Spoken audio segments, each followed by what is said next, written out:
इन दिनों जबरदस्त सियासी हलचल है और इसकी वजह भी है। वजह है उपचुनाव। दरअसल प्रदेश की 10 विधानसभा सीटों पर बाई इलेक्शन होने 2027 के विधानसभा चुनाव से पहले इस चुनाव को सेमीफाइनल के तौर पे देखा जा रहा है। तारीखों का फिलहाल ऐलान नहीं हुआ है, लेकिन चुनावी तैयारी को लेकर प्रदेश में सियासी पारा अभी से हाई है। बीजेपी से लेकर समाजवादी पार्टी पूरे एक्शन में है। दोनों दलों की प्रतिष्ठा इस चुनाव में दांव पर लगी है। इस बीच संघ की भी एंट्री हो चुकी है। संघ बीजेपी का साथ देने के लिए मैदान पर उतर आया है। सरकार और संगठन के साथ मैराथन मीटिंग कर संघ ने उपचुनाव की पूरी रणनीति तय कर ली है। इस मीटिंग से यह भी निकलकर सामने आया कि लोकसभा चुनाव में संघ, सरकार और संगठन के बीच कोऑर्डिनेशन की काफी कमी थी, जिस वजह से यूपी में बीजेपी को भारी नुकसान उठाना पड़ा। वहीं समाजवादी पार्टी के मुखिया अखिलेश यादव भी उपचुनाव में ज्यादा से ज्यादा सीट जीतने के लिए पीडीए फॉर्मूले को और मजबूत करने में जुट गए हैं।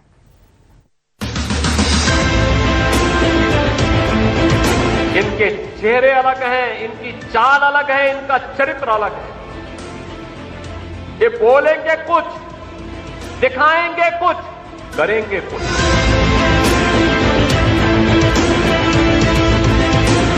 बीजेपी ऐसी घबराई हुई है कि उन्हें पता ही नहीं लग रहा है कि किस दिशा में जाएं।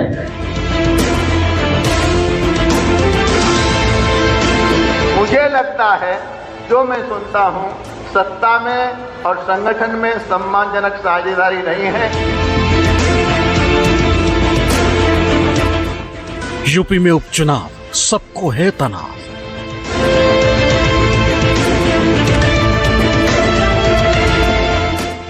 बीजेपी के साथ आया संघ, अखिलेश का पीडीए मजबूत स्तंभ।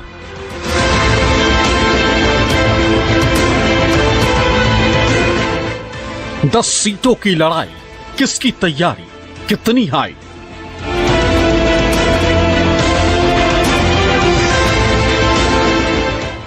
यूपी की 10 सीटें सबके लिए प्रतिष्ठा की बात बन गई। सबके साख दांव पर लगे।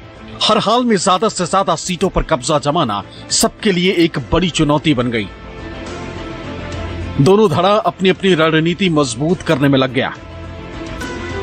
बीजेपी संघ और सरकार के साथ मीटिंग कर अपनी तैयारी को धार दे रही, तो वहीं अखिलेश यादव की प्लानिंग पीडीए को और मजबूत करने की है। संघ, सरकार और संगठन की मीटिंग में जहां कोऑर्डिनेशन में कमी पर चर्चा हुई, तो वहीं अखिलेश यादव की रणनीति किसी भी हाल में इस चुनाव की सबसे हॉट सीट मिल्कीपुर पर अपना कब्जा बरकरार रखने की है। उस मिल्कीपुर पर जहां के विधायक समाजवादी पार्टी के सीनियर नेता अवधेश प्रसाद थे। फैजाबाद लोकसभा सीट से अवधेश प्रसाद के सांसद बनने के बाद मिल्कीपुर विधानसभा की सीट खाली हुई। अब इस उपचुनाव में मिल्कीपुर सीट क्यों दोनों तरफ के लिए नाक का सवाल बन गया, वो बताएंगे। लेकिन उससे पहले जरा जान लीजिए कि यूपी में बीजेपी का साथ देने के लिए कैसे एक बार फिर राष्ट्रीय स्वयंसेवक संघ यानी आरएसएस एक्टिव हो गया है। बुधवार को लखनऊ में सीएम आवास पर संघ, सरकार और संगठन के बीच मैराथन बैठक हुई। करीब 2.5 घंटे तक चली इस मीटिंग में लोकसभा चुनाव में बीजेपी को अप्रत्याशित तौर पर हुए बड़े नुकसान की समीक्षा की गई। संगठन और सरकार के बीच चल रही रस्साकशी भी मीटिंग का एजेंडा था। इस बैठक में संघ की ओर से सरसहकारवाह और बीजेपी मामलों के प्रभारी अरुण कुमार शामिल हुए, जबकि सरकार की ओर से खुद CM Yogi Adityanath, deputy CM Keshav Prasad Maurya और ब्रजेश पाठक शामिल थे। वहीं संगठन की ओर से प्रदेश अध्यक्ष भूपेंद्र सिंह शामिल हुए। इसके अलावा संगठन महामंत्री भी इस बैठक में मौजूद थे।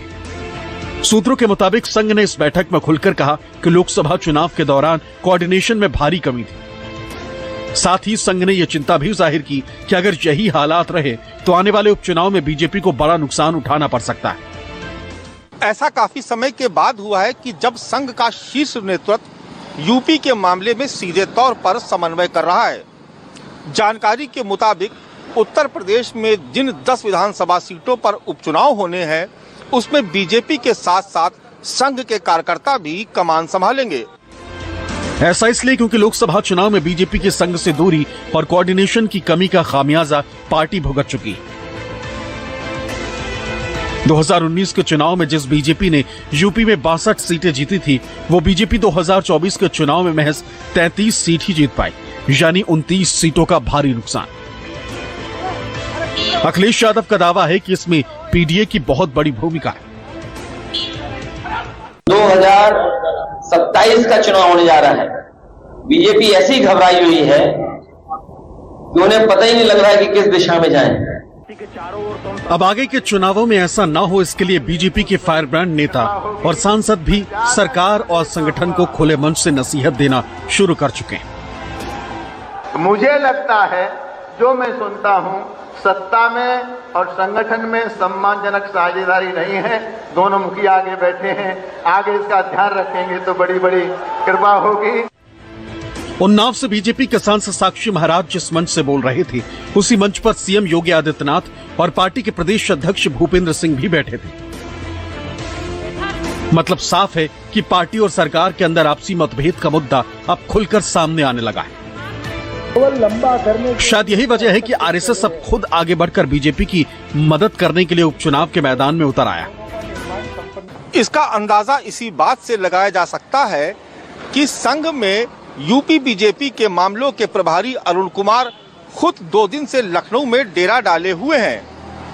चर्चा इस बात की भी है कि बुधवार को संघ, संगठन और सरकार की समन्वय बैठक से ठीक 1 दिन पहले अरुण कुमार ने मुख्यमंत्री योगी आदित्यनाथ से करीब 3 घंटे तक तमाम विषयों पर चर्चा की। सूत्रों के मुताबिक इन दोनों बैठकों में संघ की ओर से सलाह दी गई है कि सरकार और संगठन के बीच बयानबाजी पर रोक लगाई जाए। बैठकों के दौरान सभी नेता एकजुट दिखाई दे, मतभेद और मनभेद को आपस में सुलझाने की कोशिश की जाए। उपचुनाव में बीजेपी के साथ आरएसएस भी मोर्चा संभालेगा। निकायों और वार्डों में खाली पड़े पदों पर पार्टी के लिए समर्पित पुराने कार्यकर्ताओं को तवज्जो दी जाए। इसके साथ ही दूसरे दलों से आए नेताओं को बाद में समायोजित किया जाएगा।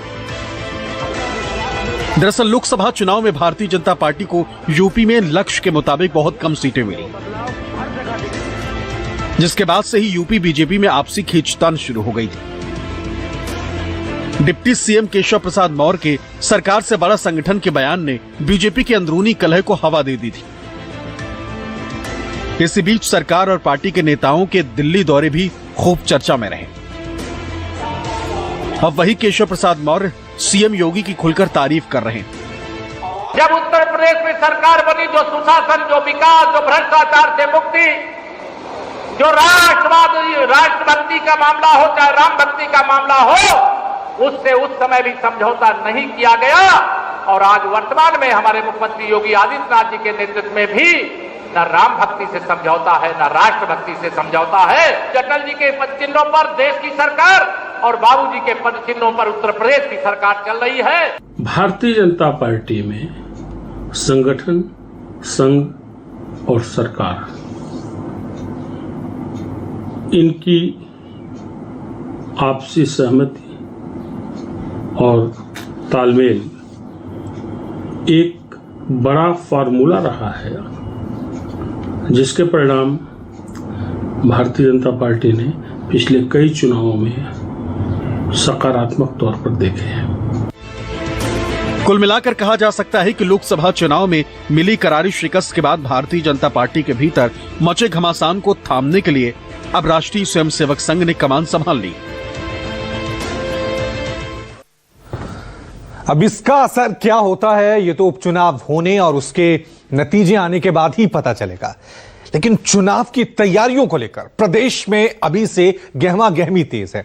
अखिलेश यादव अपने पीडीए फॉर्मूले पर आगे बढ़ रहे हैं, तो वहीं बीजेपी भी हर हाल में लोकसभा चुनाव का बदला इन उपचुनावों के जरिए लेने की कोशिश में है। इसे 2027 विधानसभा चुनाव का सेमीफाइनल भी माना जा रहा है। एमवाई से घबराए हुए हैं। कोई कारण नहीं, 10 की 10 उपचुनाव फिर से भारतीय जनता पार्टी अपने पक्ष में करने में सफल हो। इसमें जब तक हम फर्क महसूस नहीं करेंगे और जब तक इसका एकजुट होकर के मुकाबला नहीं करेंगे, ये लोग प्रदेश की जनता को ऐसे ही बेवकूफ बनाते रहेंगे, ऐसे ही छलते रहेंगे। भारतीय जनता पार्टी हारेगी हारेगी हारेगी और 50,000 वोट से ज्यादा हमारा उम्मीदवार जीतेगा। मिल्कीपुर अखिलेश यादव और अवधेश प्रसाद के लिए साख का प्रश्न तो है ही, साथ ही बीजेपी के लिए भी प्रतिष्ठा की बात बन गई, क्योंकि ये अवधेश प्रसाद ही हैं जिन्होंने समाजवादी पार्टी के टिकट पर लोकसभा का चुनाव लड़कर उस फैजाबाद में बीजेपी को सबसे गहरा चोट दिया है जहां भगवान राम का भव्य मंदिर बना। राम मंदिर बनने के बाद ऐसा लग रहा था कि यूपी में बीजेपी को लोकसभा चुनाव में एक तरफा जीत मिलेगी, लेकिन ऐसा हुआ नहीं। बल्कि राम मंदिर जिस फैजाबाद लोकसभा सीट के अंदर आता है, वो सीट भी बीजेपी के हाथों से छिटक कर समाजवादी पार्टी के हाथों में चली गई। फैजाबाद सीट से सांसद बनने के बाद अवधेश प्रसाद को मिल्कीपुर विधानसभा की सीट छोड़नी पड़ी, जिसके बाद यहां उपचुनाव हो रहा है। पिछले यानी 2022 के विधानसभा चुनाव में अवधेश प्रसाद इस सीट पर बीजेपी के तत्कालीन विधायक बाबा गोरखनाथ को 13,000 से ज्यादा वोटों से हराकर समाजवादी पार्टी का पताका लहराया था। अब अवधेश प्रसाद उपचुनाव में भी सीएम योगी को सीधा चैलेंज दे रहे हैं। अवधेश प्रसाद ने योगी को खुली चुनौती दी है कि जितना जोर लगाना है लगा लें, लेकिन मिल्कीपुर की सीट बीजेपी को नहीं जीतने देंगे।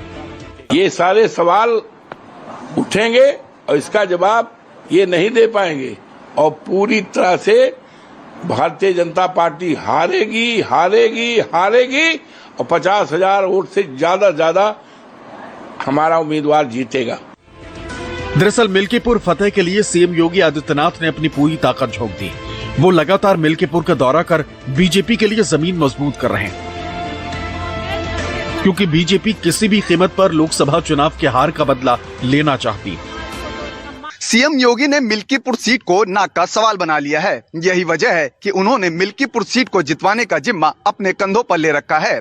इसका अंदाजा इस बात से लगाया जा सकता है, पिछले 10 से 15 दिनों में सीएम योगी ने अयोध्या में कई समीक्षा बैठक की है। दूसरी तरफ समाजवादी पार्टी के मुखिया अखिलेश यादव भी पूरी तैयारी में है। मिल्कीपुर का सारा जिम्मा सांसद अवधेश प्रसाद को देकर पीडीए को साधने की रणनीति में जुट गए। वही अवधेश प्रसाद भी कॉन्फिडेंस से लबरेज है और बीजेपी को चैलेंज कर रहे हैं कि दुनिया की कोई भी ताकत आ जाए, वो बीजेपी को हारने से नहीं बचा सकती। कोई भी आ जाए, दुनिया की कोई ताकत लगा दे, दुनिया की कोई ताकत लगा दे, मिल्कीपुर चुनाव में कुछ भी नहीं कर पाएंगे। हम जानते हैं उत्तर प्रदेश में जाति एक बहुत बड़ी सच्चाई है। जातीय गोलबंदी एक ऐसा कारक है जो उत्तर प्रदेश में चुनाव चाहे लोकसभा के हों चाहे विधानसभा के हों, इतना ही नहीं, चुनाव अगर स्थानीय निकाय या पंचायत के हों तो ये एक हिट फार्मूला माना जाता है। मिल्कीपुर सीट के इतिहास की बात करें तो इस सीट से अब तक सिर्फ 2 बार ही बीजेपी जीत पाई। पहली बार 1991 में और दूसरी बार 2017 में।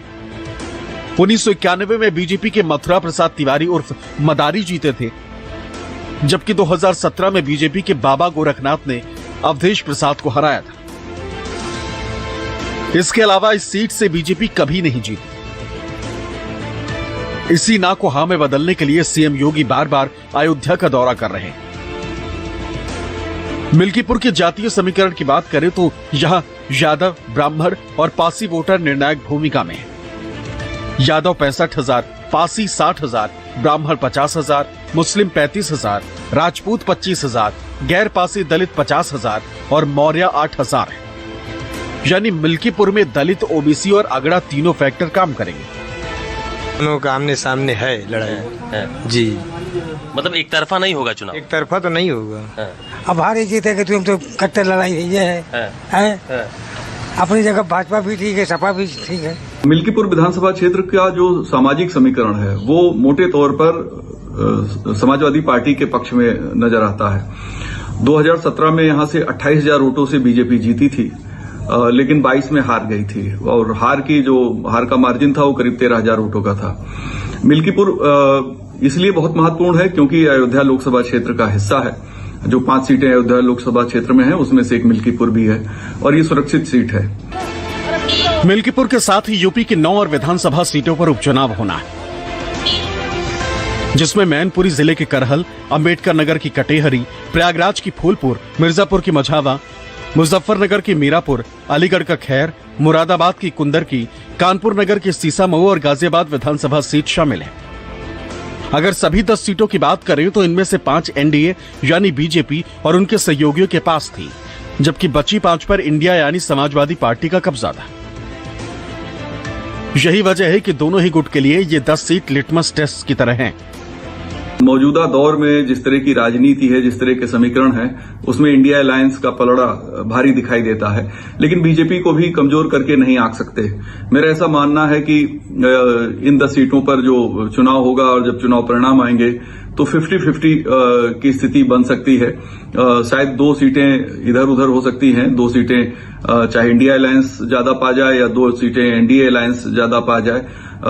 बीजेपी पूरी शिद्दत से लगी है, बहुत ताकत दिखा रही है और काफी कुछ उन्होंने अपने मंत्रियों को, पदाधिकारियों को इन क्षेत्रों में उतार रखा है। एक तरफ मिल्कीपुर को लेकर सियासी जोर आजमाइश का दौर चल रहा है, तो वहीं दूसरी तरफ बाकी 9 सीटों पर भी बीजेपी की मुश्किलें कम नहीं, क्योंकि 2024 में अखिलेश के पीडीए ने बीजेपी का पूरा सियासी गुणागणित बिगाड़ कर रख दिया। उपचुनाव में बीजेपी के सामने चुनौती इसलिए भी ज्यादा है क्योंकि लोकसभा चुनाव के दौरान इन 9 में से 5 सीटों पर सपा को बढ़त मिली, जिससे निपटने के लिए बीजेपी नए सिरे से तैयारी कर रही। हर सीट पर 3-3 मंत्रियों को मैदान में उतार चुकी है, तो वहीं दूसरी तरफ समाजवादी पार्टी एक बार फिर पीडीए के फॉर्मूले पर काम कर रही।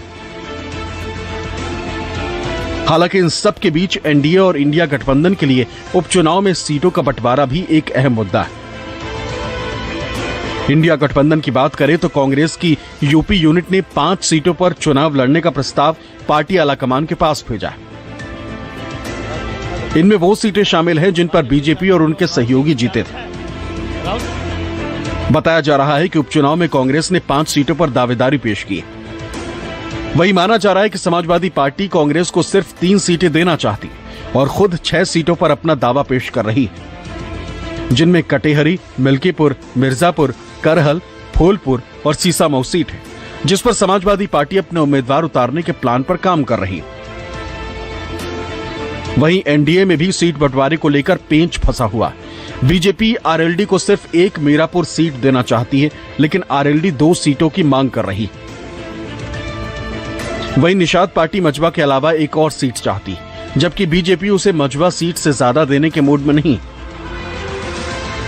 2024 के लोकसभा चुनाव में मिली जीत से अखिलेश यादव का आत्मविश्वास 7वें आसमान पर है। साथ ही उपचुनाव ये भी तय करेगा कि 24 के चुनाव की जीत तुक्का थी या फिर जनता का रुझान अब समाजवादी पार्टी की ओर मुड़ चुका है।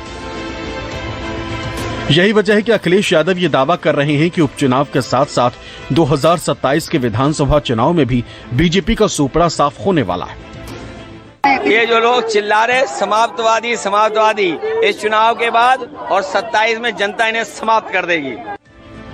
उधर बीजेपी भी पूरे एक्शन में है। सीएम योगी से लेकर डिप्टी सीएम केशव प्रसाद मौर्य तक अखिलेश यादव पर हमलावर है।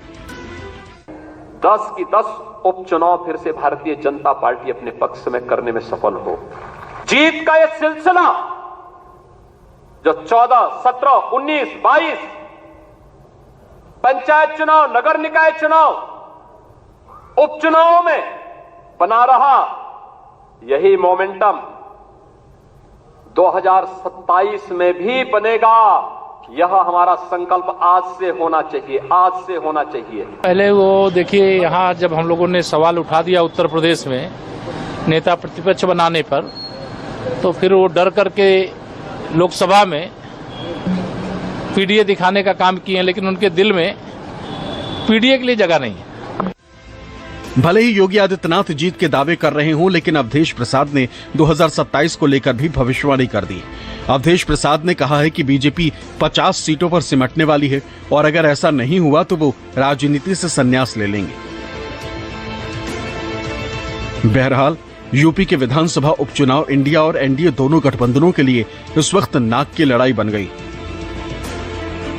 ये जितना सीएम योगी आदित्यनाथ और समाजवादी पार्टी के मुख्य अखिलेश यादव के लिए मायने रखता है, उतना ही कांग्रेस और बीएसपी अध्यक्ष मायावती के लिए भी,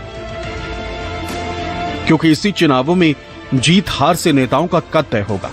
यही उपचुनाव तय करेगा कि 2027 में किसका बोलबाला रहने वाला है। Bureau report, news 24।